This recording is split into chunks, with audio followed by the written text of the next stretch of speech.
La Banque Populaire Grand Ouest donne le go pour TVR Business Club, hashtag la réussite est en vous.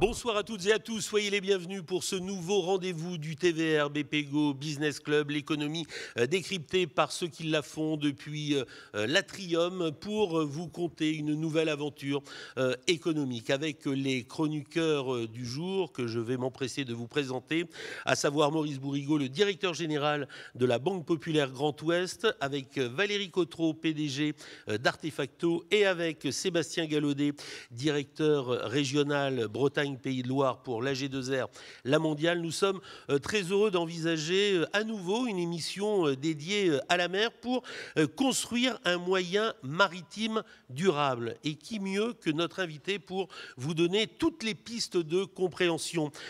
C'est un armateur, nous sommes très heureux de l'accueillir. Il s'agit du président de Neoline. Je vous demande d'accueillir Jean Zanutini.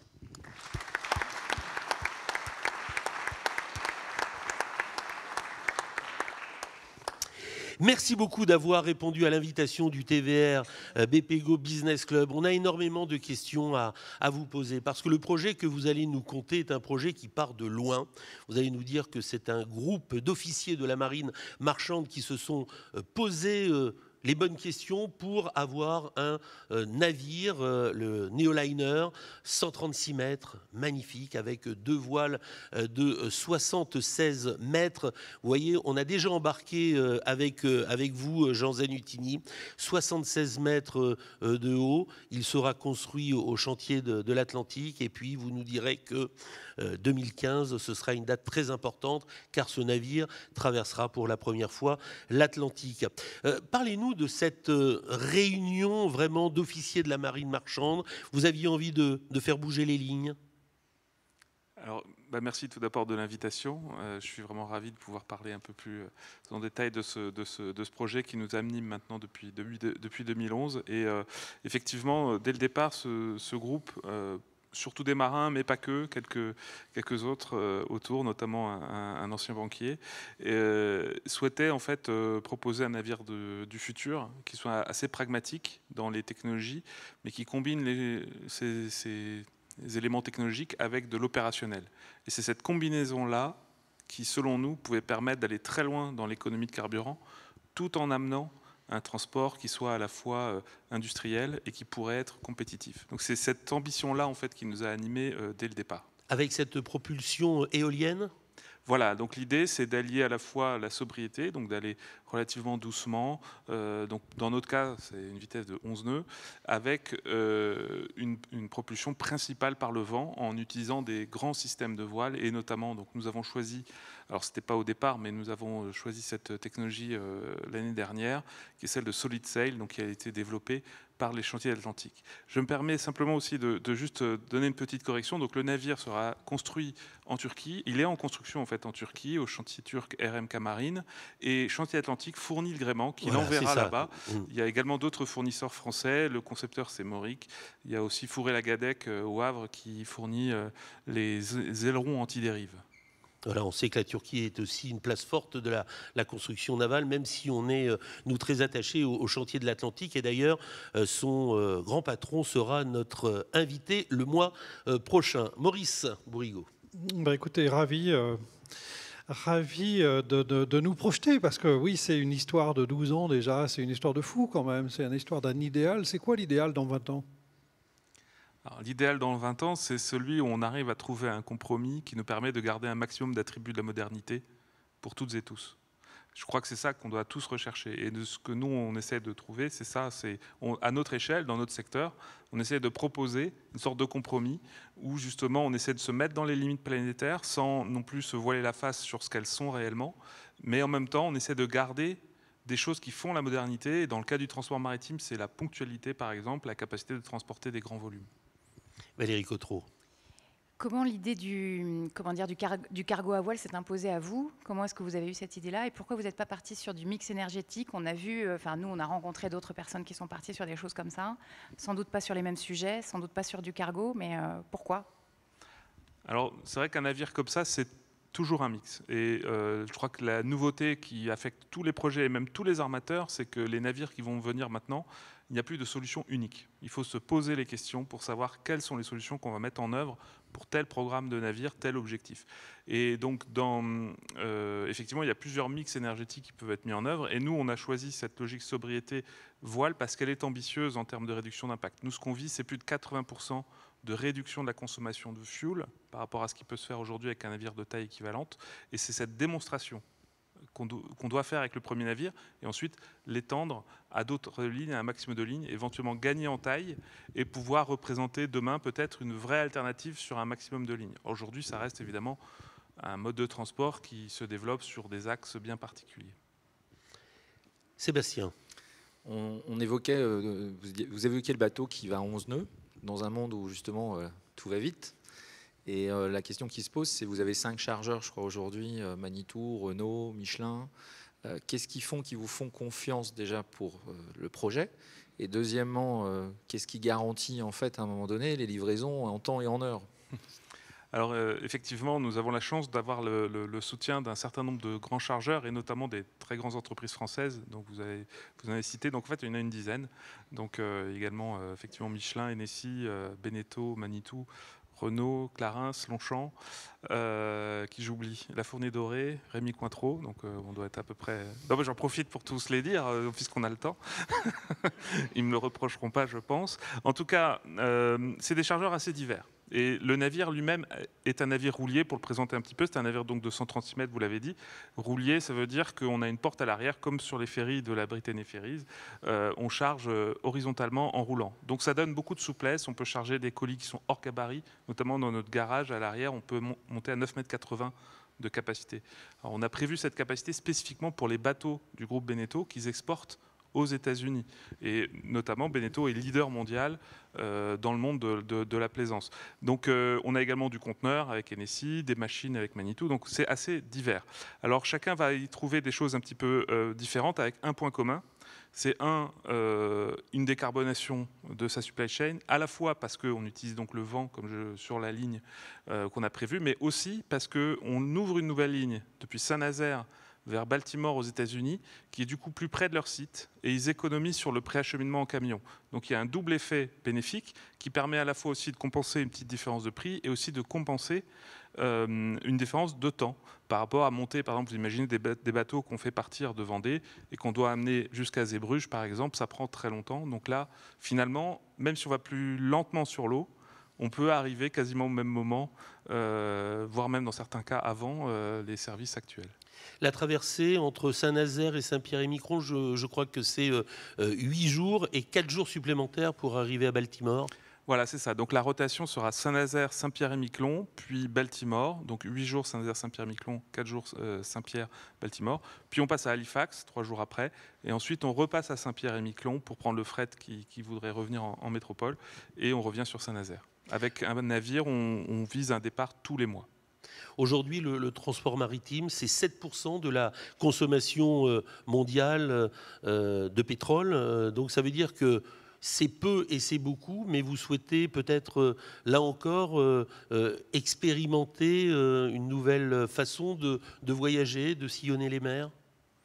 Disons que si on veut éviter les plus grandes catastrophes qu'on nous promet, rapport du GIEC après rapport du GIEC, ce n'est pas 20% qu'il faut réduire, c'est atteindre le zéro. Ça veut dire quoi, atteindre le zéro? Ça veut dire, et le plus vite possible, ça veut dire que chacun s'y met dans son secteur au maximum. Donc c'est pour ça que même si effectivement le maritime, quand on dit c'est 7% de la consommation de pétrole et 3% des émissions de CO2, ça peut paraître peu. Et c'est vrai que c'est peu parce que le maritime est efficace énergétiquement, je le rappelle, mais pourtant c'est quand même l'équivalent de l'Allemagne. Donc ça joue, c'est beaucoup quand même, et il faut qu'on fasse les efforts pour arriver à zéro le plus vite possible. Maurice. Oui, moi je suis impressionné par les idéalistes que vous êtes. Et la force vélique, c'est un retour aux sources, c'est un retour à la normale. Et pourtant, depuis 11-12 ans, vous avez dû modifier votre modèle et votre façon d'appréhender aussi du point de vue technologique, puisque c'est une émission économique. Ça coûte combien un bateau de 136 mètres et vous voulez en faire combien ? Alors ce premier navire, on a évoqué un ordre de grandeur de prix de 60 millions d'euros dans la presse. Donc c'est à peu près 30% plus cher qu'un navire sans voile. Hein. Donc c'est le prix des équipements supplémentaires. Parce qu'en fait, le navire a un moteur auxiliaire classique pour justement gérer l'intermittence du vent et arriver à l'heure si jamais il y avait un manque de vent, si on se ratait dans le routage météo. Donc il est plus cher.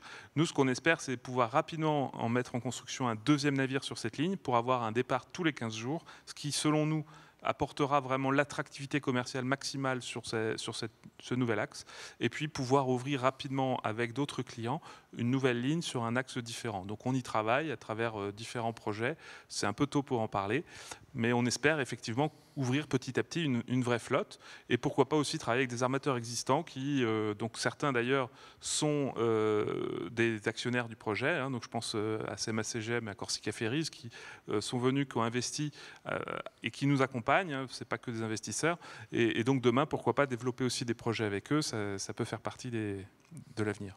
Valérie. Dans le prolongement de cette discussion-là, c'est quoi les plus gros verrous technologiques à lever finalement dans les 5 à 10 ans pour vous, les gros défis, les trucs qui grattent? Alors effectivement, techniquement, alors le premier défi, il est avant tout économiquement, il est de créer en fait un retour d'expérience suffisant pour sécuriser l'investissement plus lourd sur des navires plus grands et des flottes plus grandes. Donc ça, c'est l'enjeu, et sécuriser des contrats suffisamment longs pour pouvoir arriver à justifier et à garantir suffisamment ces investissements. Mais si on se penche sur l'aspect vraiment technique, un des intérêts forts, c'est qu'aujourd'hui, ce navire sera le plus gros cargo à voile ayant existé. Il fera 10 700 tonnes, 11 000 tonnes de déplacement. Le précédent, il date des années 20, c'est France 2, il faisait 10 000 tonnes de déplacement. Et donc l'idée, on a plein de modèles qui nous prédisent quelle sera, on a fait beaucoup d'études, quelle sera sa performance, etc. Mais ces modèles sont des modèles. Et donc, c'est d'avoir des vraies mesures, de regarder effectivement comment ça marche, comment on gère au quotidien ça. Et en fait, c'est surtout ça, si vous voulez, challenge technique, c'est intégrer, ingérer organisationnellement et opérationnellement cette nouvelle brique, ces deux nouvelles briques, sobriété et vélique. Sébastien. Donc on a une ligne Saint-Nazaire, Saint-Pierre-et-Miquelon, Halifax-Baltimore. Quel regard les Américains portent sur votre projet et eux-mêmes vont-ils utiliser la ligne inverse? Parce que je pense que pour rentabiliser le projet, vous ne pouvez pas rentrer à vide. Effectivement, c'est un de nos enjeux importants commerciaux, c'est de réussir à augmenter le remplissage sur le retour. Pour l'instant, on est plein à l'aller, on est relativement vide au retour. On a déjà un client engagé, et plusieurs clients engagés d'ailleurs, mais on est majoritairement vide. Les Américains ne sont pas encore, je dirais, autant sensibilisés que nous sur le sujet du transport par le vent au niveau maritime. Donc on y travaille, donc c'est un travail d'imprégnation. Donc il y a à la fois une approche des chargeurs en direct, et aujourd'hui on est beaucoup plus efficace que ne serait-ce qu'à 6 mois parce qu'on a mis en construction notre navire il y a 2 mois. Donc aujourd'hui on peut dire aux Américains, le navire il arrive en juin 2025. Donc si vous dealez avec nous, c'est pas pour un projet qui arrivera peut-être jamais. On peut être pragmatique. Et donc ça, c'est nouveau pour nous et ça va nous aider à avancer. Mais on travaille aussi avec des associations, et une association internationale, IWSA, une association aussi locale, qui permet en fait, pour toute la filière, donc d'autres projets véliques également, d'imprégner le marché, de faire avancer aussi sur des sujets scientifiques, etc. Les deux gréements Solid Sail construits par les chantiers de l'Atlantique pivotent. C'est un véritable défi, là encore, technologique. C'est pour passer sous les ponts, c'est pour vraiment avoir zéro handicap. Oui, c'est un des enjeux très forts, hein, c'est la maîtrise du tirant d'air. Finalement, quand on veut chercher de la puissance vélique, il faut avoir de la surface, il faut monter en altitude. Et du coup, l'un des enjeux, c'est de réussir à rabattre. Et les chantiers de l'Atlantique partageaient cette conviction et ont développé depuis 2016 ce gréement qui se rabat, donc pivote de 70 degrés. Et on peut, sur le navire, en fait, quand le gréement est érigé, on sera à 89 mètres de tirant d'air. Et lorsqu'il sera rabattu de 70 degrés, on sera à moins de 42 mètres de tirant d'air pour passer sous tous les ponts.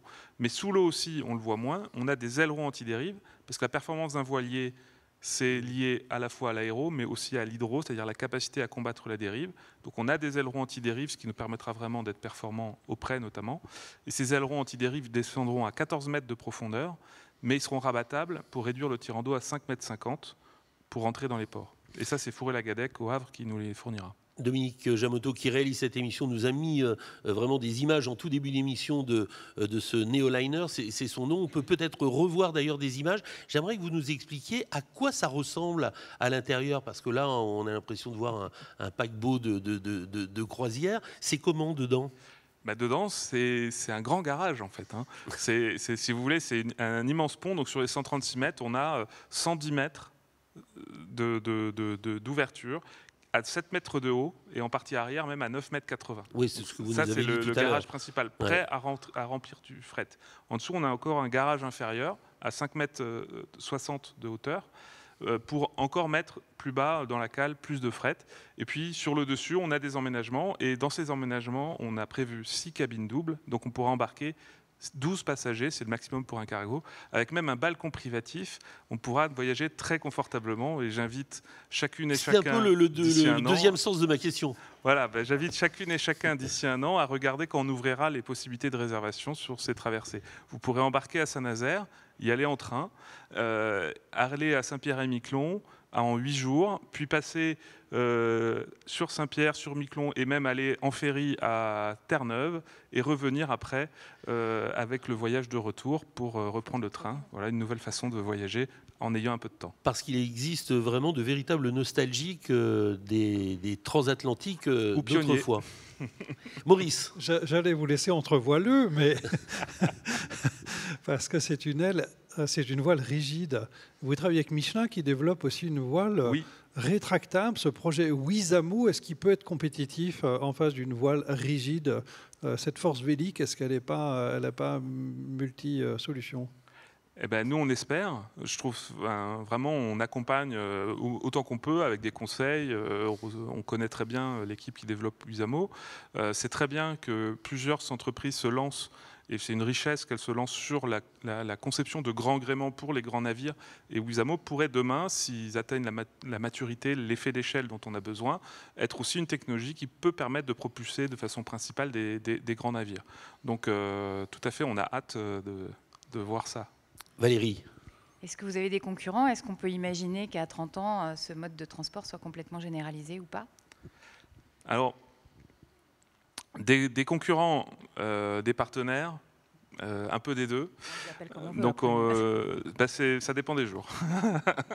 Mais on fait partie d'une filière, effectivement, un secteur qui s'ouvre. Hein, et en France, on est en pointe. Faut le dire, pour une fois. En France, c'est là où on a le plus de projets dans ce domaine, les plus diversifiés et aussi les plus ambitieux. Donc, on peut citer, notamment en Bretagne, TOWT, on peut citer Grain de Sail, on peut citer Zéphyr et Boré, donc qui développent avec chacun son approche un petit peu particulière, mais une version d'une possibilité de transport de fret avec le vent. Et ça aide tout le monde. Chaque succès aide toute la filière. Et ça, c'est tout à fait génial. Et comme il y a 80 000 navires dans le monde, je veux dire, il y a encore un marché très large. Maintenant, sur la deuxième partie de votre question, ce qui est clair, c'est qu'aujourd'hui, on ne peut pas être à l'échelle, à ce stade, pour assurer le commerce mondial. Il faut se rappeler des ordres de grandeur. On est vraiment à des milliers. Voilà, nous, on va transporter sur notre navire 250 conteneurs en capacité conteneur maximum. Si on était spécialisé, on pourrait faire 500. Les plus grands navires, c'est 20 000. Voilà. Okay. En plus, la différence de vitesse. Donc, c'est important de se rendre compte que pour l'instant, c'est encore un transport de niche spécialisé, mais c'est le tout début d'un redémarrage de R&D, de développement. Et qui sait effectivement dans 30 ans ce qu'on pourra faire et qui sait aussi ce qu'on ne pourra plus faire dans l'économie de dans 30 ans. Sébastien. On parle beaucoup de technologie et pour autant, je crois que le premier transport à voile, c'était 3 millénaires, 3500 ans avant Jésus-Christ. Et pourtant, on a l'impression, en vous entendant, que vous êtes les aventuriers des temps modernes, qu'on redécouvre un monde. Donc déjà, quelle sensation vous avez, puisqu'on parle d'une technologie qui existe depuis la nuit des temps. Et puis la deuxième question que j'ai par rapport à ça, c'est que quelles sont les technologies justement ou les expériences du passé qui vous servent aujourd'hui dans la construction du bateau, puisqu'on se dit que ça existait. Donc on parle beaucoup de modernité, il y a peut-être aussi des choses des anciens qui viennent nourrir vos réflexions. Alors effectivement, vous avez parfaitement raison, on a la chance de créer une continuité avec un patrimoine. Et je crois qu'il y a un lien extrêmement fertile entre le patrimoine et l'innovation. Et notamment, j'ai eu la chance de naviguer, mais également un de nos fondateurs, Michel Perry, beaucoup plus que moi, mais j'ai navigué 4 mois à bord du 3 mâts Belém. Pour moi, ça a été la claque. Et en fait, de pouvoir intégrer dans son champ professionnel la voile de travail, même si c'est d'un autre siècle, ça nous a complètement bousculé. Et moi, je n'hésite pas à dire que Belém est un des fondateurs du projet, est un des cofondateurs du projet. Donc je crois que ce patrimoine, il nous habite. Ensuite, nous, on a regardé quels ont été les plus gros voiliers. Donc le plus gros voilier construit par l'homme en termes de navires de charge, puisqu'il y a eu des yachts aussi, mais en termes de navires de charge, ça a été France 2. Cocorico encore, et il faisait donc 10 000 tonnes de déplacement, et donc on s'est mis à 10 700 tonnes, c'est pas un hasard, c'est pour redémarrer là où on sait que ça marche. Alors c'est pas de la data numérisée, c'est des journaux de mer qui datent, etc., mais on sait que c'était un excellent voilier, et donc ça nous est utile. Mais la révolution, si vous voulez, par rapport à cette époque-là, c'est qu'aujourd'hui on peut prédire le temps. Donc on a accès à une météo qui est fiable, presque fiable, partout, tout le temps. Et du coup, on peut faire des prévisions couplées à des capacités de simulation. On peut simuler toutes les routes possibles de traversée, couplées avec les performances du navire, et sélectionner la meilleure. Et ça permet à la fois de chercher un maximum de vent et quand même d'assurer la ponctualité et d'utiliser le moteur un minimum. C'est ce que je voulais justement vous entendre dire. Les fenêtres météo pour les skippers dans le monde de la voile, c'est très important. Pour une traversée, il faut certainement l'optimiser parce que 11 nœuds, c'est peu, mais ça peut être beaucoup. Ouais. C'est peu et beaucoup à la fois. Il y a de l'anticipation pour faire une traversée. Vous allez peut-être changer des fois de quelques heures, de quelques jours, ou c'est vraiment vous partez le jour J à telle heure. Ça, oui, vous l'avez un peu dit tout à l'heure, mais ça, ce sera quelque chose à respecter. Ah oui, c'est l'objectif. Pour nous, la ponctualité, c'est un élément pour le client à qui est absolument nécessaire pour avoir une qualité de service de transport. C'est la ponctualité qui a tué la voile de travail au début du XXe siècle. Ce n'est pas le coût, ce n'est pas le nombre de marins à bord, il y en avait plus sur les vapeurs à l'époque, c'est la ponctualité. Donc nous, c'est ça qu'on vise. Et pour ça, on a évidemment le joker du moteur, qui permet au navire d'aller à 14 nœuds, mais l'idée, c'est de ne pas l'utiliser, ou en tout cas très peu. Donc, tout est dans le routage, et c'est ajouter une nouvelle dimension à l'expertise des marins à bord. Et ça passionne l'ancien marin que je suis, pas si vieux, mais j'ai navigué 7 ans, et ça passionne évidemment tout un ensemble de collègues qui nous ont soutenus depuis le départ sur ce magnifique projet. Une dernière question avec Maurice. Parlez-nous de vous, parce que le Belém est né en 1896 dans le port de Nantes. Peut-être pas vous, non, peut-être pas comme les Jeux Olympiques de l'époque moderne. Parlez-nous de vous, j'ai l'impression que vous avez plein de choses à nous dire. Pourquoi vous êtes là ce soir? Alors, bon, je suis alsacien, voilà, je l'avoue. Et je voulais voir le monde. Pour moi, ça me paraît logique quand on a envie de voir le monde, qu'on est idéaliste, de se dire bah tiens, je vais voir la mer, quoi. Qu'on a passé 18 ans en Alsace. Et donc, je suis rentré à l'école de la marine marchande au Havre. Et j'ai également été à Marseille, donc aux Hydros. Maintenant, ça s'appelle l'École nationale supérieure maritime. Et ça m'a ouvert un champ vraiment magnifique parce que c'est une chance énorme comme formation parce que ça nous donne une préhension physique. À la fois, on a le contenu théorique dans les écoles, puisque c'est une formation au niveau ingénieur, et en même temps, on va à bord. Et là, faut réparer. Et quand on est sur un équipage de 15, avec 5 officiers, je veux dire, c'est ses mains qu'on met dedans. Et ça donne vraiment, c'est pas simple au début, mais ça permet après de donner un bagage qui est énorme. Et donc, moi, c'est ça ma formation. Je naviguais pendant 7 ans, notamment sur des rouliers à la compagnie maritime nantaise principalement. Et puis ensuite, j'ai voulu aller vers l'architecture navale.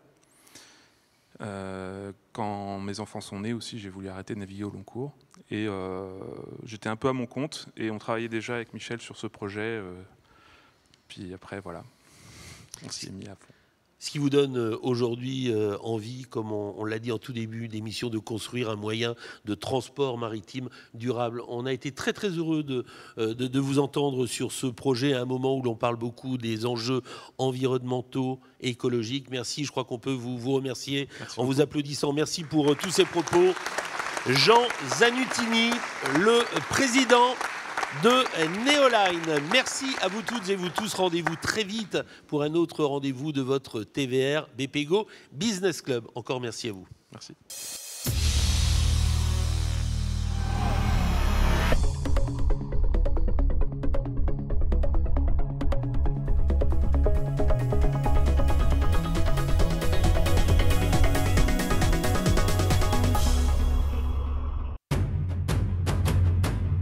La Banque Populaire Grand Ouest donne le go pour TVR Business Club. #la réussite est en vous.